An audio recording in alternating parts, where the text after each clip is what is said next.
We're live. We're live. We're live. Good morning, everyone. How are you? Good morning. Good morning. I think this is going to be an interesting topic. Okay. Today, we're going to talk about the importance of social media. The importance of social media. Yep. And we're going to talk about it. Back in a moment. Whoa, I need to get ready.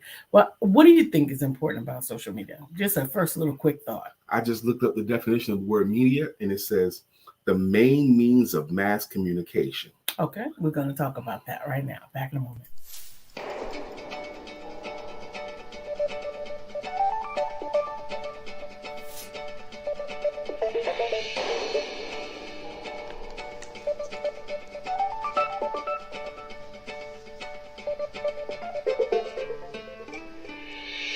Good morning. My name is Brian McNeill. And I am Lisa Santiago McNeill. And thank you for joining us on our show, Let's Talk About It. We come to you each Monday through Friday right here on the SIBN network, on iHeartRadio, YouTube, TuneIn, as well as Facebook Live. Good morning. Good morning. Good morning. Like.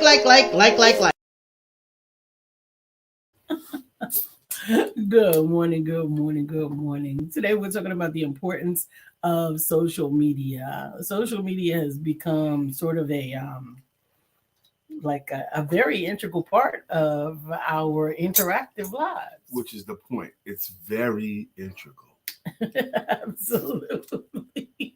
My aunt. So social media is a way for me to stay connected with family. Mm-hmm. And I just got a message.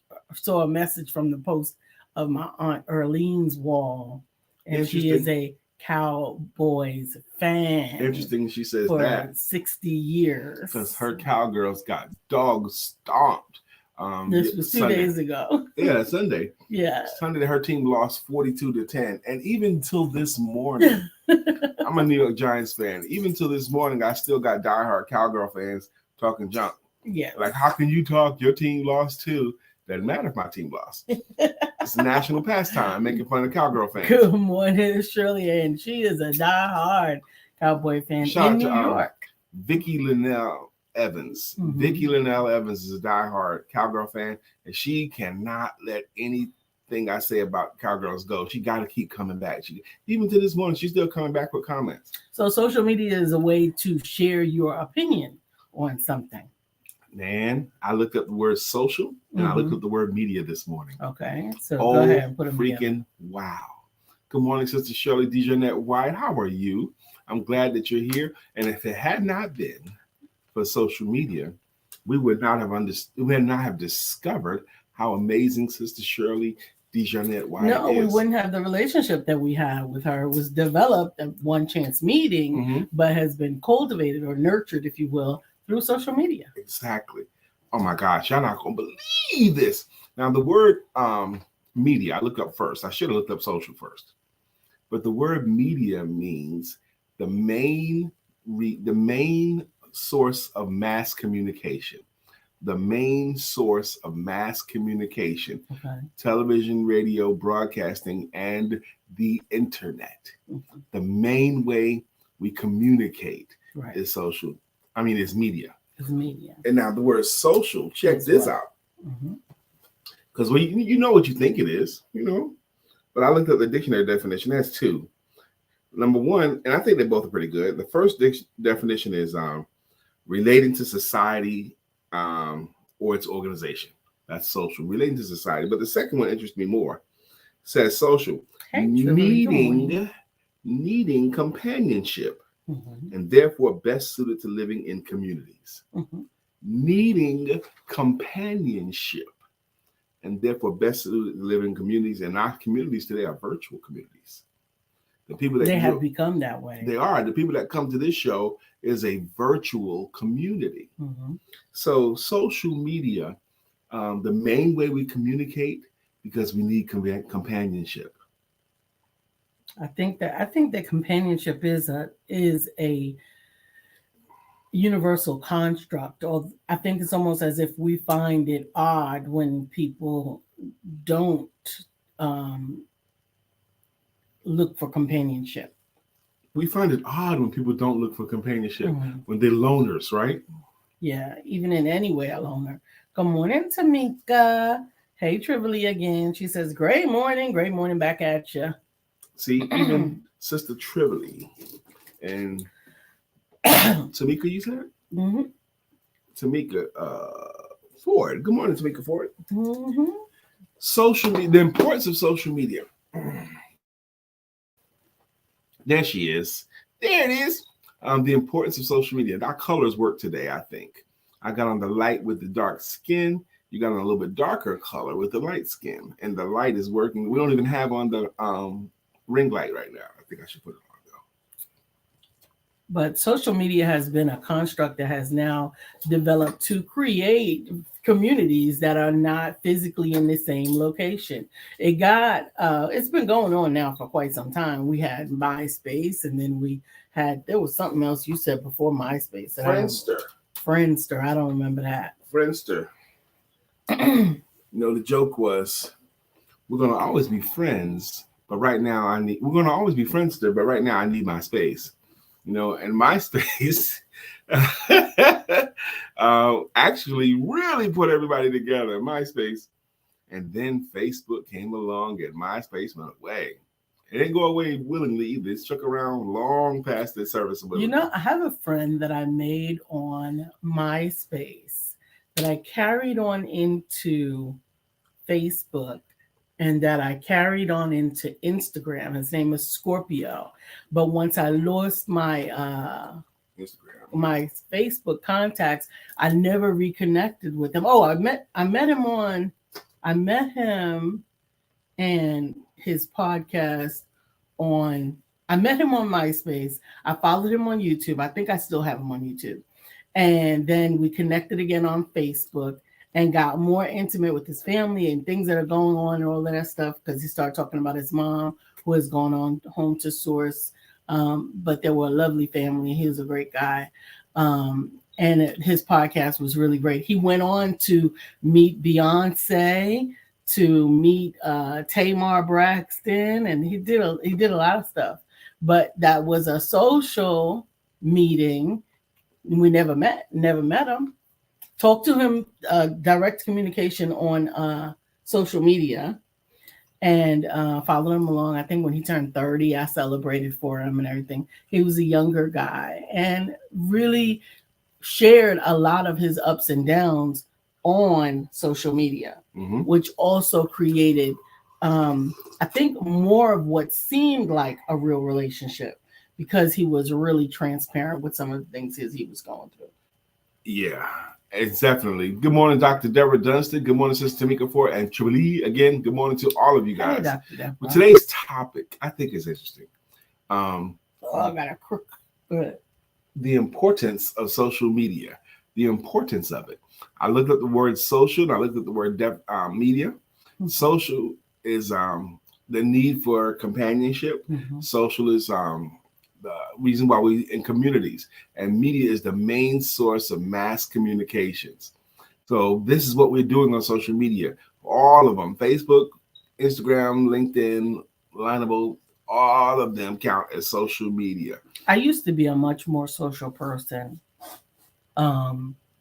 even on social media, than I am now, but I'm starting to come back out of my shell. I made a post yesterday and got some feedback, and I think that was also the reason for the post. Socially, wanting to share what you're going through. I think I have learned to be a little less transparent, but transparent as much as I can without being transparent. I don't know how to say it, but without being too transparent. Yeah, you're doing fine there. But see, that's the thing there too. You said terms like I'm coming out of my shell and getting more active social media, getting back onto social media, coming out of our shell, and that need for companionship. Is I think it's good morning, Dr. Deborah. I think it's tricky. I'm gonna put it that way, because imagine. I heard a great speech, and it just keeps resonating. I mentioned it on the show several times about the more and more ways we develop that we can communicate, it's leading to more and more loneliness. And this guy gave a great talk about that. But anyway, what I was going to say, where I was leading to, I think I lost my point. It'll come back. Shirley says, I started on social media with creative memories. That makes sense. That you started on social media with creative memories. Shirley says, social media is also communication to let you know something. It is. It's a way to get information. Thank you. Now that prompts what I was going to. On those times when you make a post that you think is worth sharing, you think it's worth sharing a thought, an impulse, a memory, something. You make that post, and what if no one clicked like on it and no one responded in any way? Mm-hmm. How do you feel? If that impacts your feelings at all, that no one liked your post, mm-hmm. that means that social media is taking on a different level of importance. We're using it for validation. Mm-hmm. We're using it for validation. There was a coach that played Deion Sanders' Colorado Buffalo team, and he gave his team a rah-rah speech before the game. He goes, they're over there playing for likes, and we're playing for wins. What? That was deep.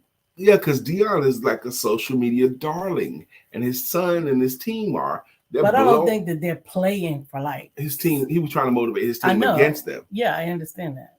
But that was a diss. It was a diss. Mm-hmm. Yeah, that was a diss. They're playing for likes. We're playing for wins. Yeah, coach. Statement. That was a good statement. We're not playing for likes, but aren't we? Are we, Dr. Deborah?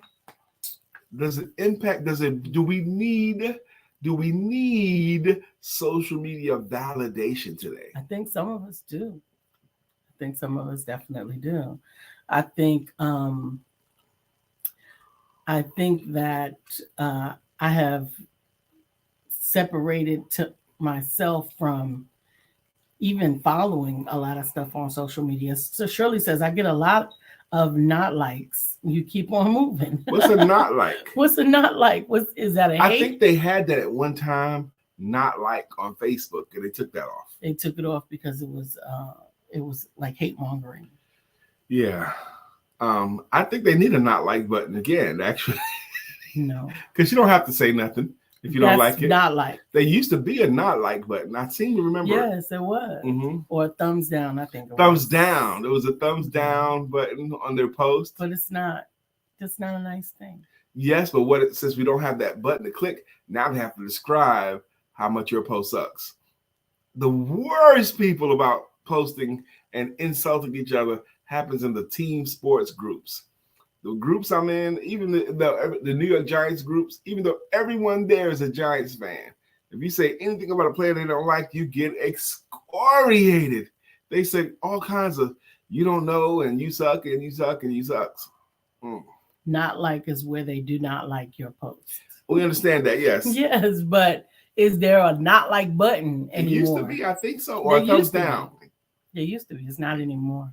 But this seems to be, and what about if you tried to not use social media? Can you? I did. You did? Mm-hmm. Not use it. I did not use it. For how long? 6 or 7 months. The only thing that I did was on this show was with you. Which is social media, and that's daily. Yes, that's daily. But I didn't scroll. I didn't post. I did nothing. Dr. Deborah says, I really don't need social media validation, but when I post with a purpose and it does not generate likes, I do wonder why. You do wonder why. You wonder maybe your post isn't being seen, because if it was seen, others would realize the importance of it, the purpose of it. Or do you ever think, what if it didn't resonate? Or what if it wasn't received? Of course. Especially because now I really only post sporadically, except maybe for the last 2 weeks or so, I have actually been testing a new posting tool that I am testing before I recommend. I wanted to feel it out and see how valid it was or whatever. But I typically only post when I have something to say, which is difficult when you are in social media like we are, where you kind of have to post consistently. And the people that I respect that do this thing tell me I don't post enough. I need to post more. Why do you need to post more? Because your tribe needs to find you, Brian. They need to hear from you. They need to hear from you regularly. Yeah. And I think that's exactly why I stopped posting, because I felt like I lost my tribe. Build a new one. Yeah. Mm-hmm. And I haven't even created a new group. I just rebuilt my Facebook page. And so Shirley says some people look at your post, but they do not say anything. Which happens a lot. Even on this show, Sister Shirley, it's amazing to Lisa and I how many viewers we have versus commenters. It's amazing. That people are just hiding in the background. And we love you too. Okay. But if you ever say anything, we'll be happy to welcome you here on the show. This is a welcoming place. You know, relationships with social media. For example, when my Facebook page got locked, I lost it and diligence and between Lisa and I trying to figure out what the heck happened, trying to recover it, which is impossible. Everyone I know that's lost their page can't recover it. Our friend Bridget, she came on and talked about how she tried everything to get it back and can't. But we have relationships. So because of the way I lost all my Facebook, I'm still mad at Instagram. And I don't post on Instagram now because they caused me to lose my stuff. I'm holding a grudge against an inanimate, not caring entity. How's that working for you? Not working at all. And it's not even really an entity. It's not even a place. It's not a person. It's not a place. But it is a thing. Social media. Social media, we get caught up in it. There are people, I would dare say, not in our generation, like in the early millennial generation, that social media actually perpetuated serious harm. There were people that committed suicide because of social media bullying, and cyberbullying was an actual phrase that had to be invented. You know, we have cyberbullying when I was a kid. We had bullying when I was a kid. But cyberbullying, I think, is worse. It's almost worse. Absolutely. I think it is worse. It's worse because they could do it all day, 24 hours. And you don't know who they are. Nope. What do you call it? Internet tough guys, internet bullies. It's normally somebody that can't fight. Dr. Deborah says, some of my posts that receive many likes, I also wonder why, especially the ones that I was targeting my family. Okay.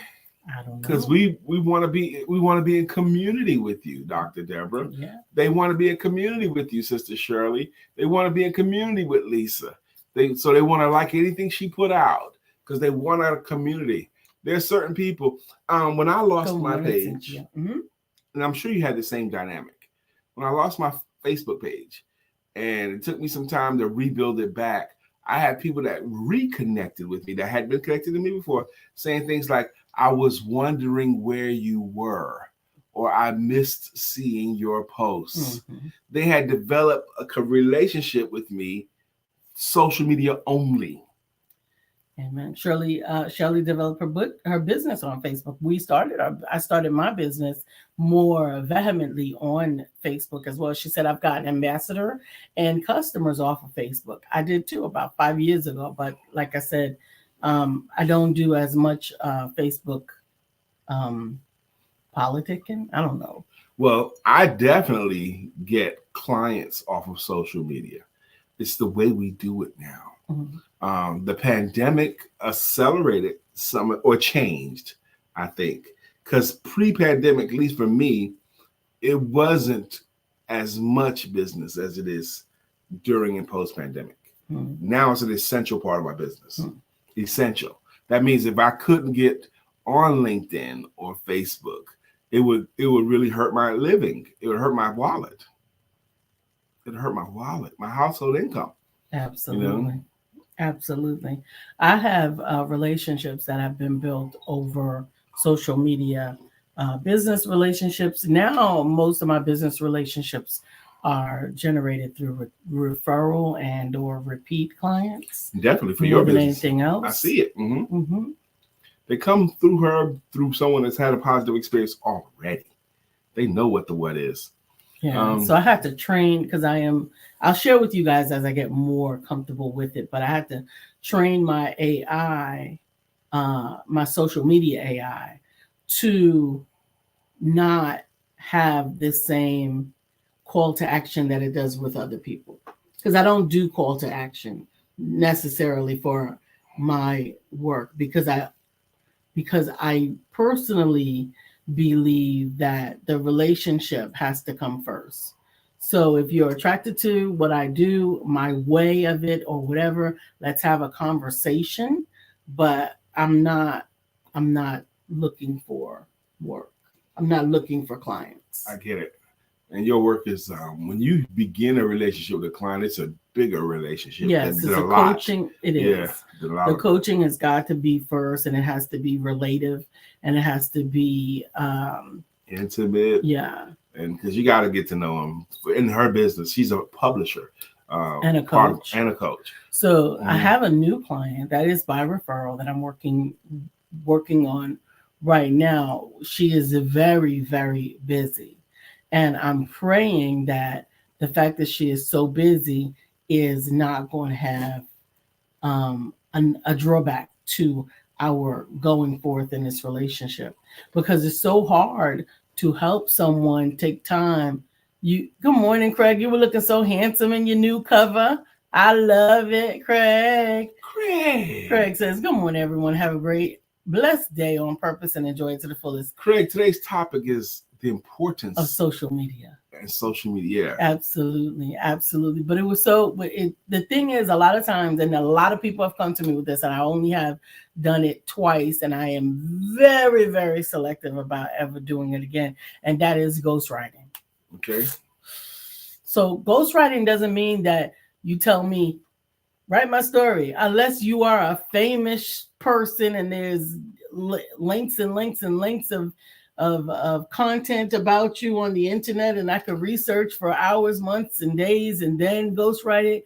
If it is a request, there's going to be almost as much interaction with you than if you did it yourself. If you just did it today.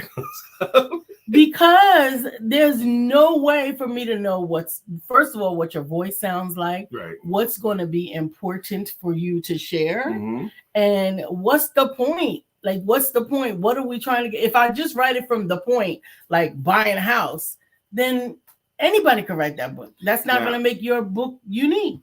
Now, I do recognize there are services.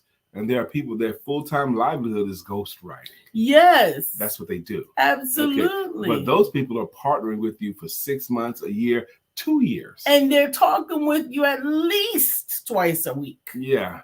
Interviewing you again and again. I mean, rough drafting you, all these things. Athletes that have gotten their bios written for them, they said, I've heard them say, he interviewed me 15 times. Absolutely. He interviewed you 15 times. Absolutely. Because he had to. He had to. There are nuances that, and I'm getting off into the weeds with publishing because it is important to me. But there are nuances about your story that have shaped your story that unless you are telling your story yourself, no one would even think to ask you.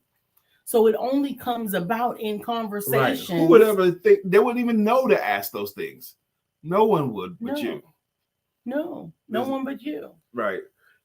Just imagine if we couldn't do social media. Oh, God, there's a hilarious episode on South Park. The internet was down. What happened to the towns when the internet is down? This town in South Park, they had no internet. And how they all digressed and devolved into like back in the old timey days. Neanderthals. Not quite that far, but like wagon trains and stuff like that, and all that kind of stuff.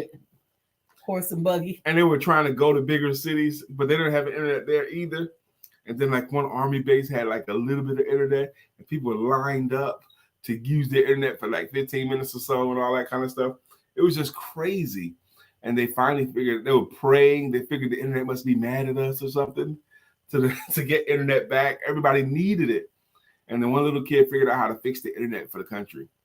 He went up to the main internet hub and he unplugged it. And plugged it back. And then plugged it back in and the internet started. All of this stuff.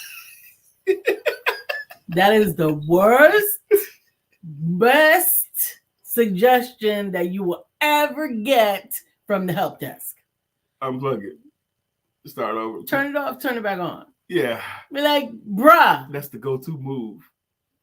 And unfortunately, it's so often works.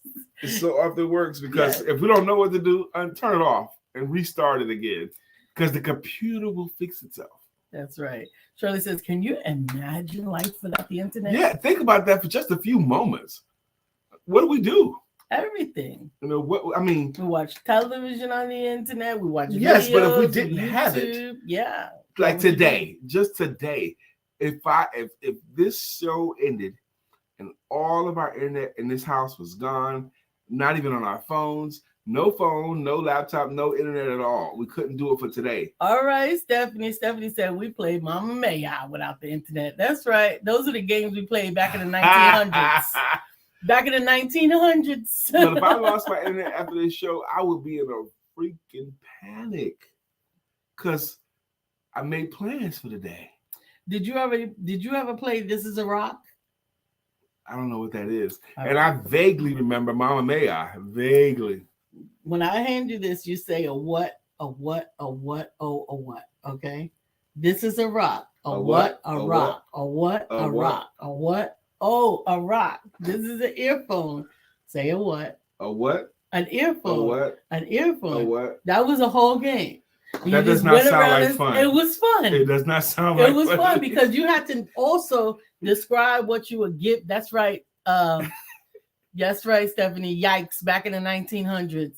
Yes. Shirley said, remember dial-up? We do. It was horrible, but it was better than nothing.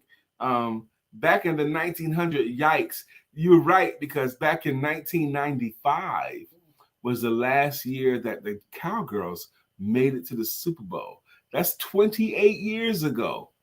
28 years ago for you Cowgirl fans. It was 28 years since you guys made it to the Super Bowl. And make sure y'all heard me. Cynthia said, for a time, I paid $1 to myself every time I checked Facebook. Oh, wow. And it was a lot of money at the end of the day. Oh, wow. I scroll a lot more than I care to. It's addictive and it's intended to be so. It is intended to be addictive. And it is addictive. That's, it is. I mean, I hadn't even thought to bring that up yet, Sister Cynthia. Thank you for saying so. We need it. Yeah, I'm not addicted to Facebook anymore. Amen. I'm delivered Facebook addictee, but I am addicted to TikTok. You're addicted to TikTok. Yes, I can go into a TikTok rabbit hole and live there for hours. I can't because I don't understand TikTok yet, but I do get into YouTube Shorts, these short videos, and YouTube is like so responsive. If I like anything or if I watch more it's than gonna give you more. It's gonna give me a lot more of that. Yes, that's right. Craig said no internet means no empowerment duo. Don't want to think about it. Change the topic. Change the topic.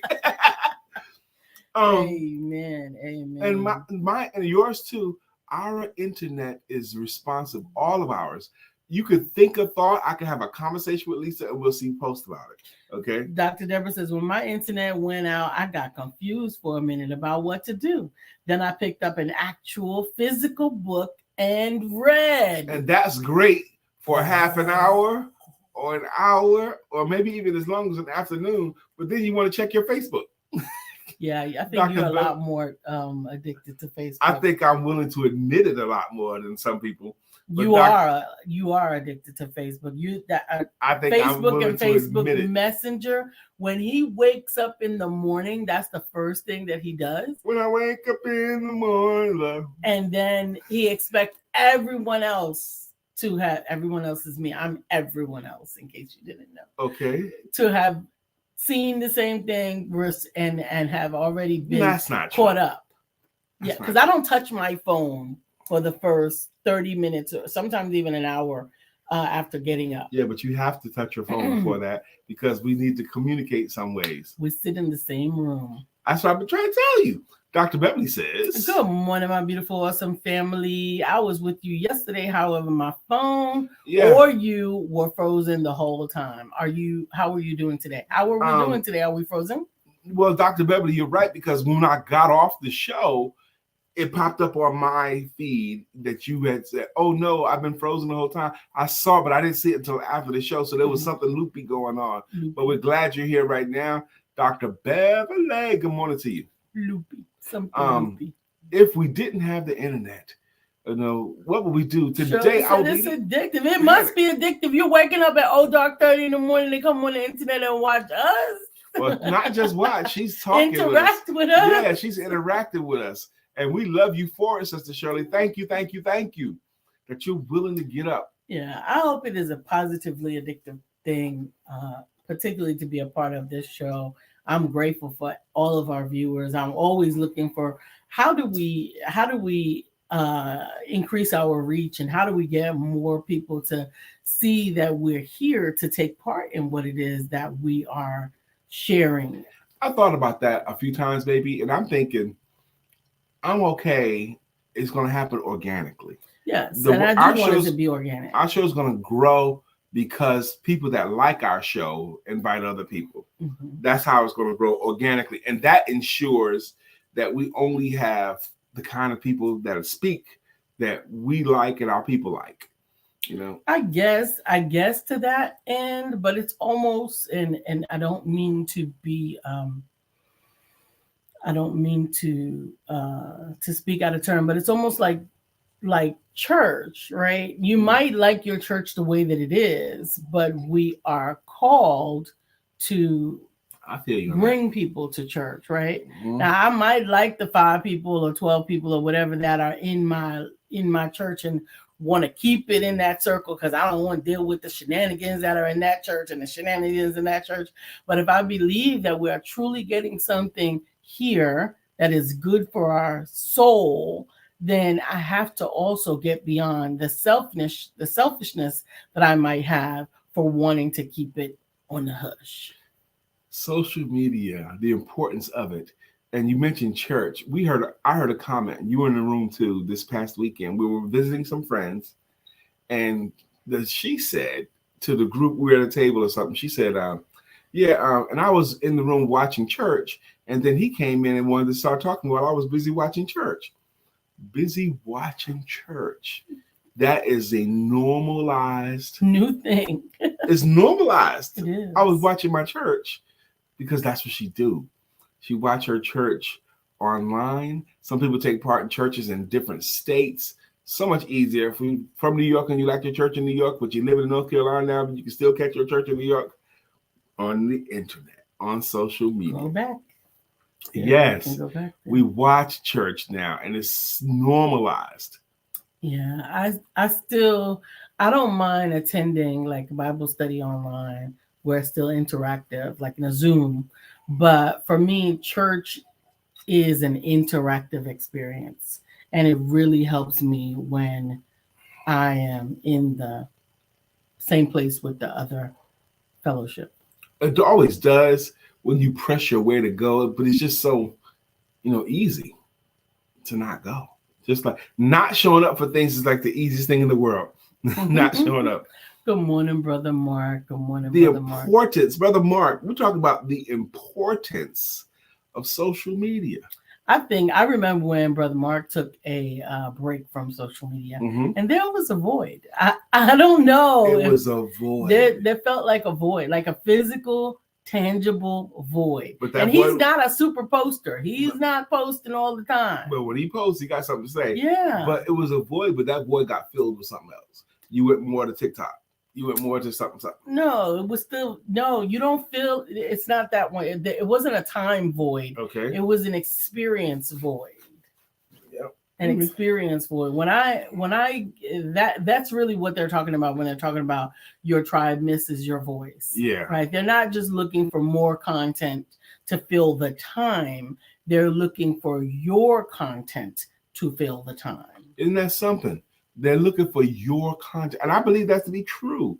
That's why you got to post. That's why I hear over and over, Brian, you need to post more.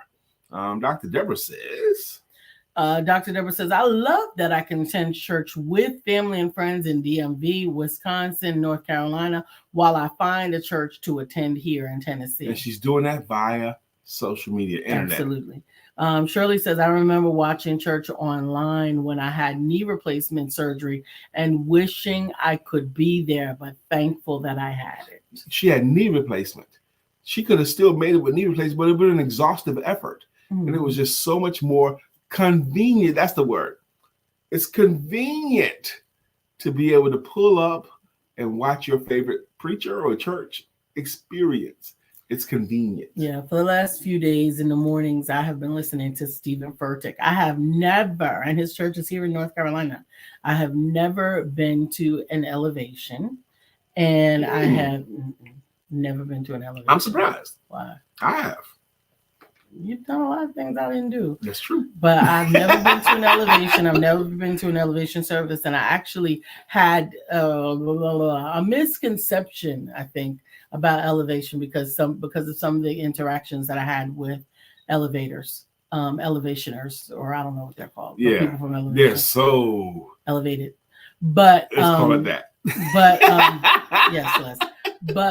But I have been enjoying his message, and I know if it's now that he's gotten a little bit older, I can enjoy his message and his delivery. I really find a lot of resonance with it, and I take part in it on social media in small bits. I don't ever take more than 20 minutes of Stephen Furtick a day. There was a time when those mega churches like his would hold their church. They'd have several they would hold certain churches. They would do their church where they're doing it, but they'd also have several simulcasts in movie theaters. Yeah. We even attended one of those. I don't remember that. We did with somebody's church, and it was in a movie theater, but they were just like a satellite of the service that was going on somewhere else. But I didn't like it. I didn't get the association. I can watch it at home. Right. And anytime I go to a church, if they try to put me in an ante room to watch it on the closed circuit, I don't want to. I didn't go to church for that. You can go home and watch it. Yeah, if I got to go to another room, and there was even one church here in Charlotte. I'm not going to say the name, but they're huge. And I went there one Sunday. I only went there once. And it was packed, okay, which is great. And they put me in a seat, like the church is down there. And I was past this level, like in a nosebleed section, over here to find my seat. And the distance between where I was sitting and where the pulpit was, I could see it clearly, but it was just too far. Too far from the fire? It was too far from the fire for me. And then there were people that was coming in after me that they didn't have seats for, and they settled them into an ancillary room where they could watch it on TV. I was like, nope, this ain't for me. Yeah, but I mean, that's a way. That was a way. I don't know if I really don't know what there are right now anymore as far as physical churches other than traditional churches and then these satellite churches. Well, physical churches are taking a hit. They have. A lot. Some of them are starting to come back. Some of them are starting to come back. But the ones that are coming back the strongest are the ones that figured out how to stop fighting the social media and the TV church and figured out ways to embrace it and incorporate it as a part of the integrate it. They've learned how to integrate it and it still work for them. The ones that are slow to integrate that are having a challenge. They're making it easier to stay home and Cash App or another way. Okay, stay home, but Cash App. Okay? Cash App your ties in. And the live experiences even become more interactive and more fun, give more reasons to show up. Social media, the importance of. I'm going back to, sweetheart, the social part of the social media. The need, and I looked it up in the dictionary, the need for companionship. That's what we get out of social media. The need for companionship. It's almost a sad commentary to me, because we got to do it that way. We got to have companionship that way. Well, we had to go to social media because, even more so, because we were in timeout. Brother Mark has a. They must have been in either Green Bay or Los Angeles because they went to the football game. They got don't this know time. Who you're talking about. George Allen, aka Chef Rev, he just sent a picture of him and his wife holding up the sign for the game. They look like they're in their football gear. So Chef Rev, come on up here and explain it. Go ahead and read Brother Mark. Brother Mark Greer says, good morning to everyone. Yeah, that was a good Mark Greer. Good morning to everyone. Social media has its place if used correctly and with correct purposes. We see how it can be manipulated by feeble-minded people, but we also see how it can be used for good. This show is an example of the good. I tire of it at times and check out from it. That's when I go into hibernation to refocus. I then call people or visit those I want to connect with. Social media is cool, but nothing will ever replace human interaction. Absolutely. I read that in the stylings. And Brother Mark, I don't know if you were on when I was sharing. It is definitely cool. It's a substitute, and it's not a 100% substitute for the real thing. But by the same token, it still gives you somewhat of like a taste of that person that you might not be with. One of the things that saddened me when my grandmother went to Source was that my aunt deleted her Facebook page. And I wanted it to be there. I wanted the page to be there because she was very socially interactive. I could go back and read some things that she had commented and read some things that she said. It wouldn't replace her, but by the same token, it would still give me a little taste of when I wanted to remember, when I wanted to go back. And of course, I can do those things in my mind, but it's always great to have a trigger. And I'm a slightly push back on Mark's comment. Just slightly, Mark. Not big, but a slight pushback.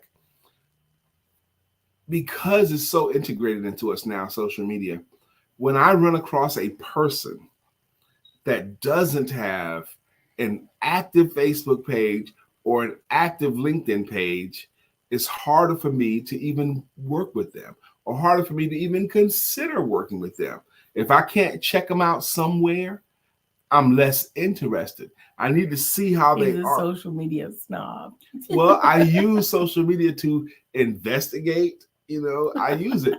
So if I can't find your LinkedIn page, if I can't find your social media, it causes me to put you in a different category. So I need active. Like if I see on your Facebook page that you haven't posted in a year, okay? You haven't posted in a year, and no updated pictures. Some kind of way about them. Yeah, they're hiding something, which is horrible. Dr. Deborah says, Brother Mark, I feel like that also. I have an in-person speaking engagement today, and I am excited. Woo! Isn't that exciting? Exactly. Since we do so much on social media, when we get in-person stuff? Yeah, speaking of in-person, this weekend I'm going to be in-person in Ocean City, Maryland. So Friday we're going to be driving, y'all. Speaking at the Sisters Inspire Sisters to Advance retreat. And I'm looking forward to that. But I have to say, it was a little bit like preparing for it, getting from behind the camera to in front of people made me feel some kind of way. Good morning, Miss Wendy Allen Hatton. She's on my calendar today to have a consultation with me. Whoop, whoop, whoop. You get to see me and my pretty wife before we have our consultation. That's right, Shirley. Good. She said, if it wasn't for social media, I would not know everyone here. Look at that. Absolutely. And Dr. Deborah says, Brian, you also right. I look for people on social media. I always look for people. Even after meeting them. Even after meeting them. Yes, you meet someone as you're out and about. I want their whole name. It gets on my nerves when someone schedules with me on my calendar and they only put their first name. That means I can't check them out. Mm-hmm. Okay. Or if they have an innocuous name of John Smith and I can't find out, I don't know what city they're in, so I can't check them out. I want to check them out. Amen. Dr. Deborah, I'll inbox you the link for where you can go to register to attend virtually. Actually, I think you can just go to the empowermentduo.com and click on the link in there, but I will definitely share it with you directly. I'm looking forward to it for you joining us on Saturday virtually. Brother Mark is encouraging you, Dr. Deborah. He says, Dr. Deborah, congratulations. Go and do what you do. Show up and definitely show out. You are going to shine. Woo-hoo. Brother Mark, Lisa and I have heard Dr. Deborah deliver 4 or 5 messages. We've heard her deliver in DMV. We heard her deliver in North Carolina a few times. And she can bring it, Mark. Dr. Deborah can bring a wonderful word. And she's courageous with her word. And she's willing to be transparent. And she knows what she's talking about. She does a great job delivering. So I have every confidence she's going to do just what you suggested. Is it 9:44? I feel like the show just started. It's already the 9:44. We got to get out of here. We got to do our greeting songs. But Mark, she can bring it. Absolutely, absolutely. Shirley is in the place. Oh, Dr. Deborah says, thank you, Brother Mark. It's my first public speaking engagement in Tennessee. Woo-hoo. I spoke in Nashville, Tennessee one time at a network marketing conference. It was a skincare company. I ain't going to mention their name, but they flew me in to Nashville, Tennessee. You got flued out? I got flued out to Nashville, Tennessee. I was living in Raleigh, North Carolina at the time. They flew me out to Nashville, Tennessee, and I thought I was going to be the MC of the event. Okay. And because they wanted me to, because somebody big wig in the company who was in Raleigh. So they thought they saw me do my thing the way I warm up the audience. So that's what I thought I was going to go do. But when I got there, it's another big muckety muck. He goes, no, I'm going to be the MC, but I want you to just deliver a message. So I delivered like the first message, opening up this network marketing conference thing. And nobody knew who I was in the audience before I started. But boy, when I was finished, they knew who I was. At the time, I ain't have no books. I ain't have no Lisa there with me. I was just by myself. By yourself. All by myself. Anyway, we're about to do what we do on this show. We like to thank our consistent contributors on the show with greeting songs and with greeting logos. If this is your first time here, bear with us. Check this out. Like Sister Shirley DeJohnette Wyatt, she's a consistent contributor, and she has a greeting song, and it goes, Shirley DeJohnette Wyatt will rock you, rock you. Shirley DeJohnette Wyatt will rock you, rock you. Triple E, we gotta find you your own jam. I'm not gonna do it. I was about to say that. And it's Tamika. You gotta find you your own jam too. I was about to say that's not her song either. Okay, Dr. Deborah Dunstan's got her own song. Dr. Deborah, trauma healing and manifestation coach. That's Dr. Deborah's jam.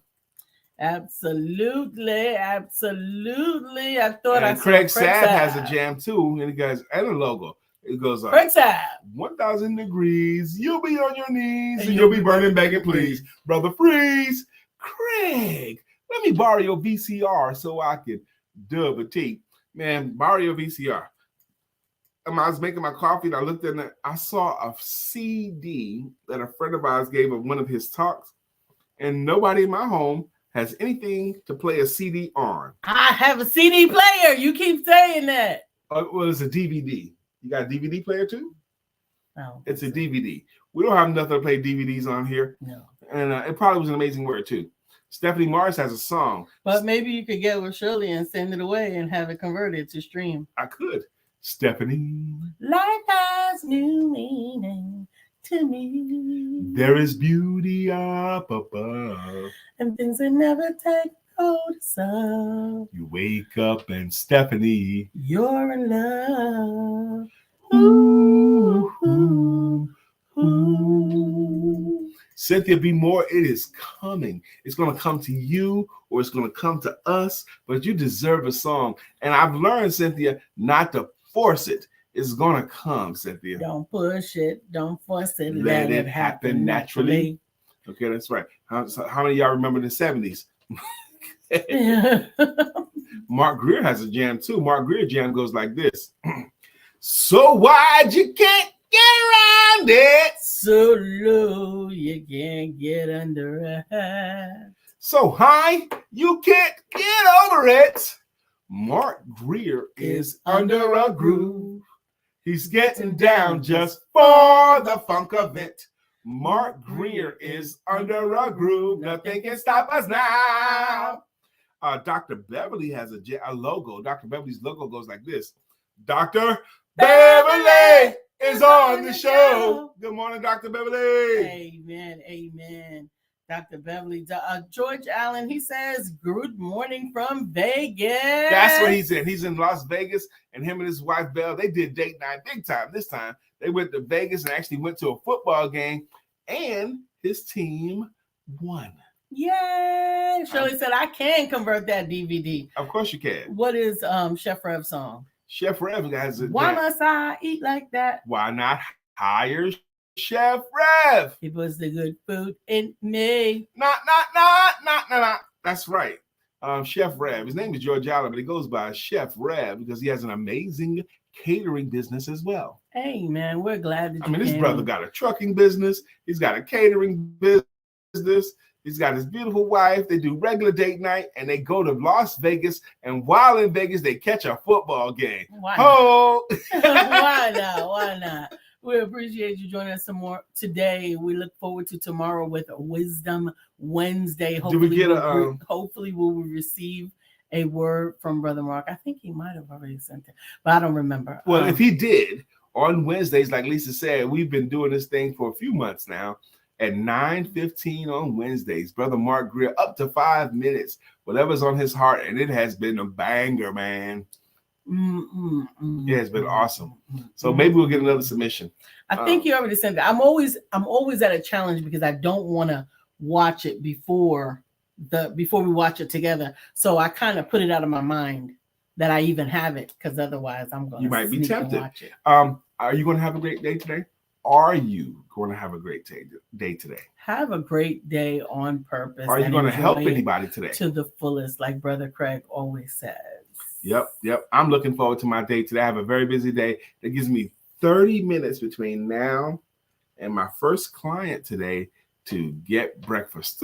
I think you did. Brother Mark said, check your email, Lisa. I sent it last week. I'll send it again if need be. No, if you sent it, I got it. It's safer to send it again, though. If you sent it, I got it. I don't delete it, but I file it away in my mind.